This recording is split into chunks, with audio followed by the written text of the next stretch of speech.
तो 100 बीट, अगर बीट बढ़ जाएगा तो बीट बढ़ जाने के कारण डायस्टोलिक टाइमिंग कम हो जाएगी, और डायस्टोलिक टाइमिंग कम होने से ब्लड फिलिंग होगा नहीं, और अगर ब्लड फिलिंग नहीं होगा तो ये जो वॉल्व्स हैं ये फ्री रहेंगे, और जैसे ही सिस्टोलिक पीरियड शुरू होगा तो ये वॉल्व्स फ्रीली क्लोज होंगे, ना कि ये ब्लड में तैर कर आएंगे, और ये बहुत ही फास्ट आपस में टकराएंगे, बहुत ही फास्ट कंडक्शन से टकराएंगे, जिससे क्या होगा, साउंड लाउड होगा।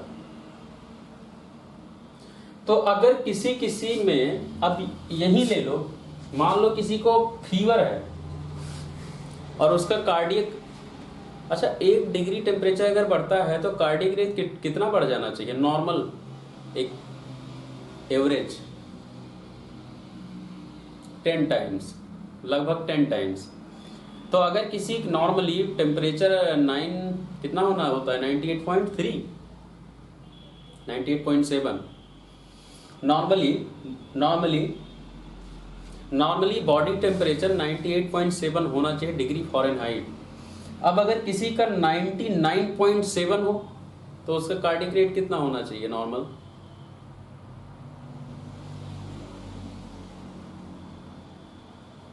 नॉर्मल 10 प्लस हो जाएगा वहाँ।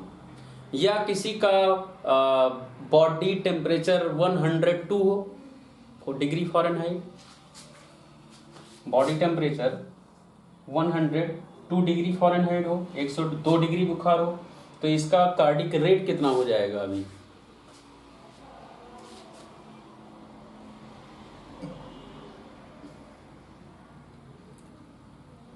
लगभग 100 से पार चला जाएगा, वो 100 से क्रॉस कर जाएगा कार्डियक रेट। अब अगर 100 से क्रॉस कर गया कार्डियक रेट तो क्या डायस्टोलिक पीरियड नैरो नहीं हुआ, डायस्टोलिक पीरियड नैरो हो गया। अब अगर डायस्टोलिक पीरियड नैरो हो गया तो वेंट्रिकल्स अंडरफिल्ड नहीं होंगे, अंडरफिल्ड हो जाएंगे। और अब अगर ऐसे केस में आप कार्डियक साउंड सुनोगे तो साउंड कैसा आएगा, लाउड, साउंड क्या आएगा, लाउड। ऐसे ही एक्सरसाइज में ऐसे ही एक्सरसाइज में क्यों, क्योंकि बॉडी डिमांड बहुत ज्यादा होता है ऑक्सीजन का, तो कार्डियक को ज्यादा पंप करना पड़ता है और रेट बढ़ जाता है फिर से। तो जितना ज्यादा एक्सरसाइज उतना ज्यादा रेट, और अगर कार्डियक को ज्यादा पंप करना पड़ेगा तो अंडरफिल्ड होगा, दूसरा कॉन्ट्रैक्शन पावर बहुत ज्यादा होता है। तो ये सब कारण है अंडरफिल्ड वेंट्रिकल्स के। और भी कारण है जहां पर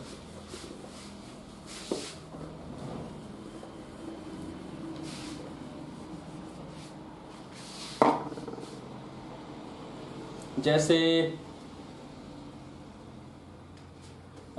कोई भी कारण ऐसे हो जहां पर टैकीकार्डिया हो, ये सारे कारण टैकीकार्डिया के हैं। रेट बढ़ जाए, कोई भी कारण टैकीकार्डिया का हो, और टैकीकार्डिया के कारण S1 लाउड हो। अच्छा बताओ, कोई ईसीजी है, कुछ ऐसी एक ईसीजी है, इससे तो इंट्रोड्यूस हो गए या नहीं हो,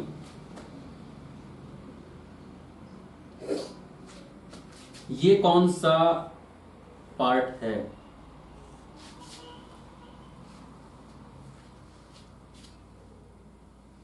पीआर सेगमेंट, पीआर, इससे क्या है, पीआर सेगमेंट क्या दिखाता है, क्या शो करता है, एवी नोडल कंडक्शन, एवी साइलेंस। मतलब ये लाइन जब तक स्ट्रेट रहे तब तक हम लोग क्या सोचते हैं कि करंट अभी कहाँ है, एवी नोड में है,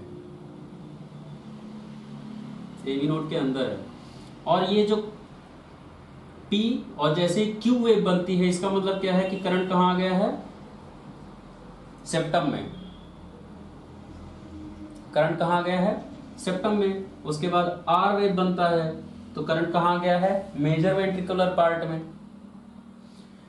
तो यहां जब तक करंट है तब तक कार्डियक बीट नहीं जनरेट होगी, और जैसे ही करंट इस पार आएगा कार्डिया बीट करेगा। तो आपको क्या लगता है कि एक पेशेंट नंबर 1 है, उसका कार्डियक रेट है 70 प्रति मिनट, और एक पेशेंट नंबर 2 है, उसका कार्डियक रेट है 120 प्रति मिनट। किस वाले पेशेंट में एबी के पास ज्यादा देर तक करंट रुकता है?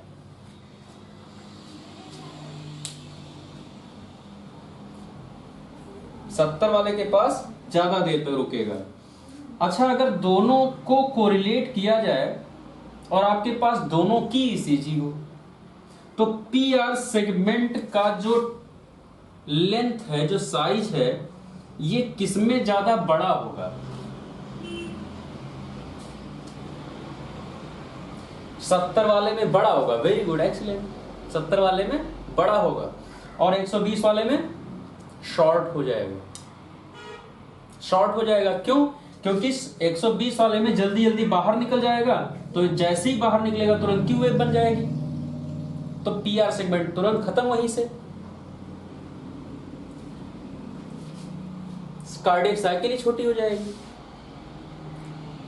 तो जो कॉज है उसमें एक कॉज और माना जाता है, उस कॉज को हम लोग कहते हैं पीआर, शॉर्ट पीआर सेगमेंट। क्या कहते हैं उसको? अगर कहीं भी कोई भी ईसीजी आप देखते हैं और उसमें पीआर सेगमेंट शॉर्ट है, तो साउंड कैसा आएगा? Loud. Short PR segment. Short PR segment का मतलब ही यही है कि कार्डियक रेट ज्यादा होगा इस समय, और रेट अगर ज्यादा होगा तो ये सारे कारण कहीं ना कहीं लीफलेट्स को जल्दी बंद कराते हैं, फास्ट क्लोज कराते हैं, तो लाउड साउंड आता है। क्लियर?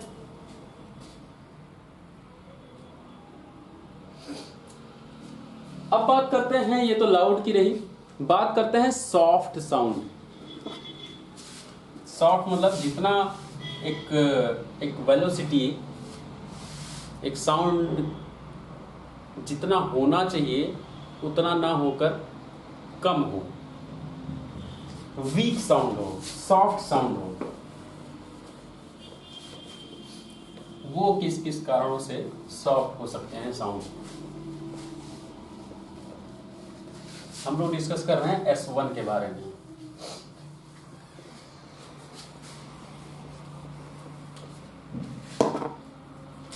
सॉफ्ट,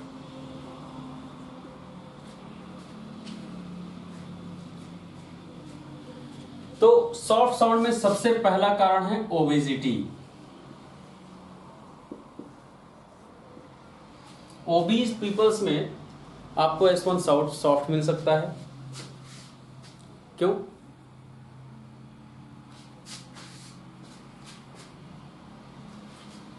हाँ, करेक्ट।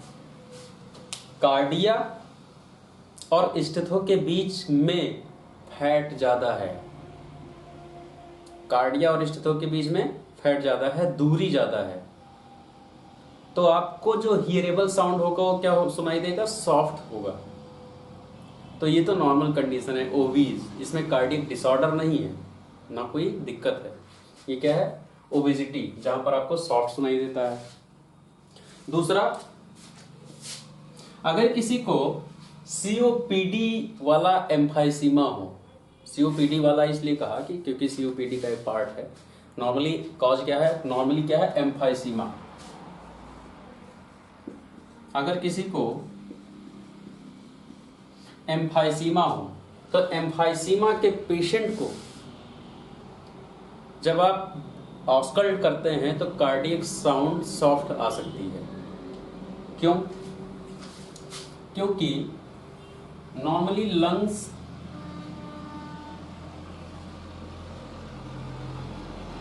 का स्ट्रक्चर कुछ ऐसा है और यहाँ कार्डिया रखा होता है कुछ ऐसे।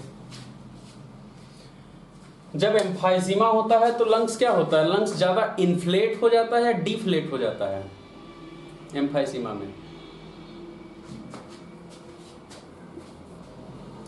क्या होता है? ओवरफिल्ड एयर ओवरफिल्ड हो जाता है लंग्स में, या लेस फिलिंग होती है वो एयर की?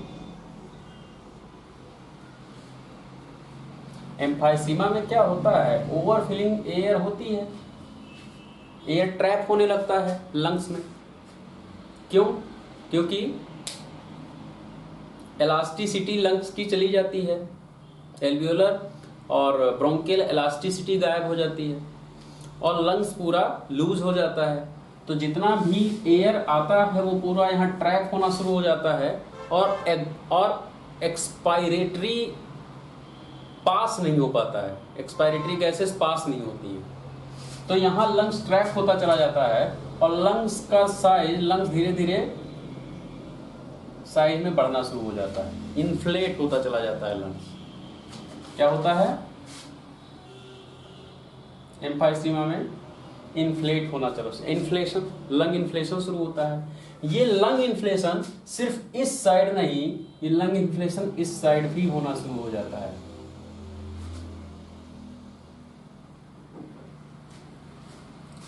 कुछ ऐसे। अब ये लंग इन्फ्लेशन में क्या है, लंग इन्फ्लेशन जब होना शुरू होता है तो ये लंग्स के कुछ पार्ट्स, क्योंकि एयर फिलिंग होती चली जाती है और लंग्स मुलायम होता तो है, लेकिन ये कहीं ना कहीं कार्डिया को आगे से क्लोज कर देता है। कार्डिया के आगे लंग्स इन्फ्लेट होकर अपने पार्ट्स को आगे कर देता है और ये कवर कर देता है कार्डिया को। अब कार्डिया लंग्स के पीछे चला गया, कार्डियक साइज छोटा हो जाएगा क्योंकि लंग इन्फ्लेटेड है, और जितना भी साइज है उनको भी ये कवर कर देते हैं आगे से। अब जब इनकी कवरिंग आगे हो जाती है और आप स्टेथो रखते हो तो कार्डिया और आपके स्टेथो के बीच में लंग्स का पार्ट है, इन्फ्लेटेड लंग्स का पार्ट है। तो साउंड जो है, वाइब्रेटरी साउंड है, वो कार्डिया का नॉर्मली जो आप रखते थे कार्डिया पर, वो न आकर आपको साउंड क्या मिलता है, सॉफ्ट। तो एम्फिसिमेटस केसेस में आपको क्या मिल सकते हैं, सॉफ्ट साउंड मिल सकते हैं किसी को अगर एम्फाइसीमा है तो। क्लियर? नेक्स्ट कॉज है पेरिकार्डियल इफ्यूजन। ये तो समझ में आ जाएगा कि क्यों, ये तो समझ में आ जाएगा पेरिकार्डियल इफ्यूजन में क्यों सॉफ्ट साउंड होगा। क्योंकि पेरिकार्डियम में फ्लूइड फिलिंग हो जाएगी। ये कार्डिया और इसके बाहर के लेयर, और यहां पर क्या होता है, फ्लूइड। अब नॉर्मली वॉल्व्स तो यहां है, अब क्या है, स्टेथो आप, वॉल्व्स यहां है, स्टेथो आप यहां रख देते हैं तो नॉर्मली वाइब्रेशन यहां आता है। लेकिन अगर यहाँ पेरिकार्डियल इफ्यूजन होना शुरू हो जाए, इफ्यूजन अगर यहाँ फ्लूइड फिलिंग होनी शुरू हो जाए तो फ्लूइड धीरे धीरे फिल होगी और इसका साइज, फ्लूइड का साइज बढ़ता चला जाएगा। तो ये आउटर लेयर यहां आ गया, अब आपका स्टेथो उठ के कहां पहुंच गया, यहां। तो वॉल्व से आपका स्टेथो दूर हो गया, तो साउंड कैसे आनी शुरू हो जाएगी, सॉफ्ट। तो एक कारण क्या है, पेरिकार्डियल इफ्यूजन में आपको सॉफ्ट कॉजेज आते हैं। नेक्स्ट, जैसे, अच्छा एक चीज और, हम लोगों ने अभी पीछे पढ़ा कि लाउड साउंड का एक कारण है अंडरफिल्ड वेंट्रिकल। वो पूरा समझ में आया कि अंडरफिल्ड से कैसे होगा लाउड।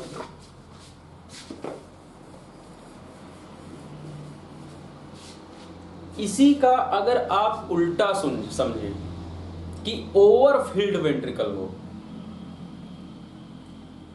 ओवरफिल्ड वेंट्रिकल हो, तो जो लीफलेट्स का मूवमेंट क्या होगा अगर ओवरफिल्ड वेंट्रिकल हो।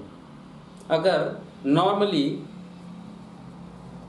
स्लो हो जाएगा। नॉर्मली जैसे आपको एक हुआ, एक कंडीशन ये है कि आपको एक खाली रोड पे दौड़ाया जाए, एक कंडीशन ये है कि आपको ऐसे एरिया में ऐसे पॉइंट पर दौड़ाया जाए जहां पर आपके घुटने घुटने तक पानी हो, और एक कंडीशन ये हुआ कि आपको ऐसे एरिया में दौड़ाया जाए जहां पर आपके थाइज तक पानी हो। समझ में आ रही है बात?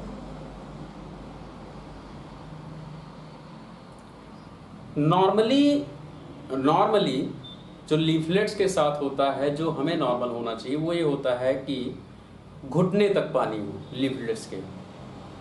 लीफलेट्स आधा उसमें फ्लोट कर रहा होता है तो हमें नॉर्मल साउंड आता है। लेकिन अगर लीफलेट्स पूरे के पूरे उसमें डूब जाएं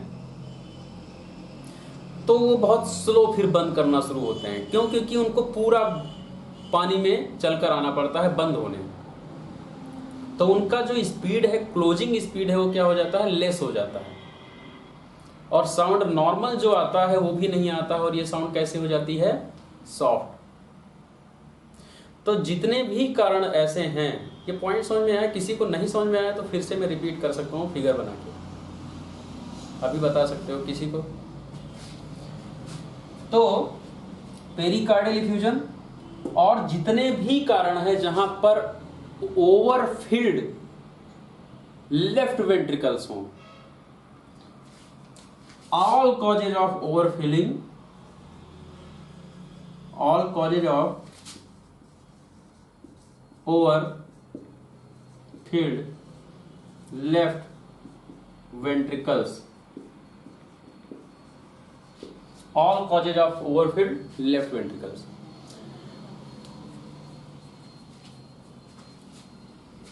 किसी का फिर से ईसीजी की बात करें और फिर से पीआर सेगमेंट की बात करें। ये पीआर सेगमेंट किसी का अगर नॉर्मल लेंथ से ज्यादा हो, अगर यहां ज्यादा हो तो इसका मतलब क्या है, कंडक्शन वहां ज्यादा देर तक रुका है। और फिर जो प्रति मिनट 70 वाली बात है,